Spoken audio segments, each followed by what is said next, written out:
जय हिंद दोस्तों। क्या आपने कभी सोचा था कि एप्पल, गूगल या माइक्रोसॉफ्ट जैसी बड़ी कंपनी के आईपीओ में अगर आपको इन्वेस्ट करने का मौका मिला होता तो आपके पैसे कितने बन गए होते? 2x, 3x, 4x या 5x या फिर इससे भी अधिक? वेल, पास्ट को तो हम बदल नहीं सकते, लेकिन हिस्ट्री खुद को रिपीट करने का मौका दे रही है, क्योंकि एलन मस्क की सबसे क्रेजी और सबसे बड़ा रेवोल्यूशन लाने वाली कंपनी स्पेस एक्स, जिसका आईपीओ 1.77 ट्रिलियन डॉलर का है, और इस आईपीओ की जो ओपनिंग डेट है वो है 12 जून 2026।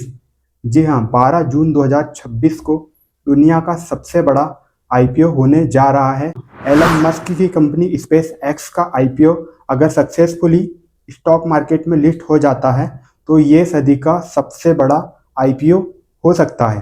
अब क्या आपको इस कंपनी के आईपीओ में अप्लाई करना चाहिए या फिर नहीं करना चाहिए, और कितना इसमें रिस्क हो सकता है, या फिर कितने समय पे ये कंपनी आपको कितना रिटर्न बनाकर दे सकती है, आज हम इस वीडियो में इस सभी टॉपिक्स पर बात करने वाले हैं। तो सबसे पहले तो मैं आपको बता दूं कि क्यों इस कंपनी के आईपीओ में आपको पैसे इन्वेस्ट करनी चाहिए। क्योंकि आए दिन स्टॉक मार्केट में बहुत सारी नई नई कंपनियों के आईपीओ आते जाते रहते हैं, लेकिन स्पेस एक्स में ऐसा क्या अलग है जो उसको स्पेशल बनाता है? अब ज़रा ध्यान से समझना, क्योंकि फ़र्क बहुत बड़ा है। क्योंकि ज़्यादातर कंपनियां क्या करती है, नया फ़ोन बनाती है, नई कार बनाती है या कोई सॉफ्टवेयर बनाती है, लेकिन स्पेस एक्स पूरी दुनिया की इकोनॉमी में कब्जा करने के लिए तैयार बैठी है। आज के टाइम में एलन मस्क की यह कंपनी ना केवल रॉकेट उड़ाती है, बल्कि पूरे दुनिया के सैटेलाइट मार्केट को कंट्रोल भी करती है, और ये सबसे बड़ी प्राइवेट कंपनी भी बन चुकी है, जिसके इर्द गिर्द या इसके कंपटीशन में अभी तक कोई ऐसी कंपनी नहीं है।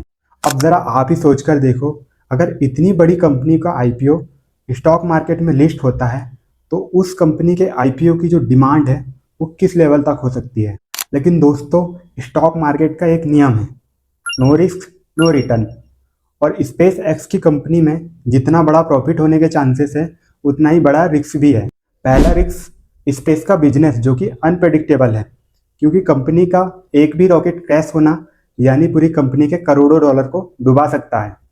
दूसरा रिस्क, स्पेस एक्स का पूरा कंट्रोल एलन मस्क के हाथ में है, और हम सब जानते हैं कि एलन मस्क कितने जीनियस है, और जितने जीनियस है उससे ज़्यादा अनप्रेडिक्टेबल है, और उनका एक ही ट्वीट पूरे स्टॉक मार्केट को हिलाकर रख सकता है।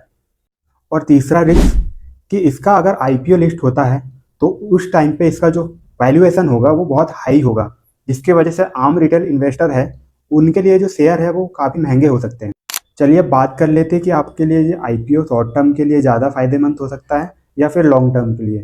तो जैसा कि आप अपने रिस्क के अनुसार आप आईपीओ का लाभ लेना चाहते हो तो इसे सिर्फ शॉर्ट टर्म के नज़रिए से देख सकते हैं, लेकिन आप अगर आईपीओ के बाद भी इसका प्रॉफिट लेना चाहते हो तो ये एक बेहतर कंपनी साबित हो सकती है। लेकिन दोस्तों, इसमें एक प्रॉब्लम है, जब आप इसमें अप्लाई करने जाओगे तो इसमें डायरेक्ट अप्लाई नहीं कर सकते।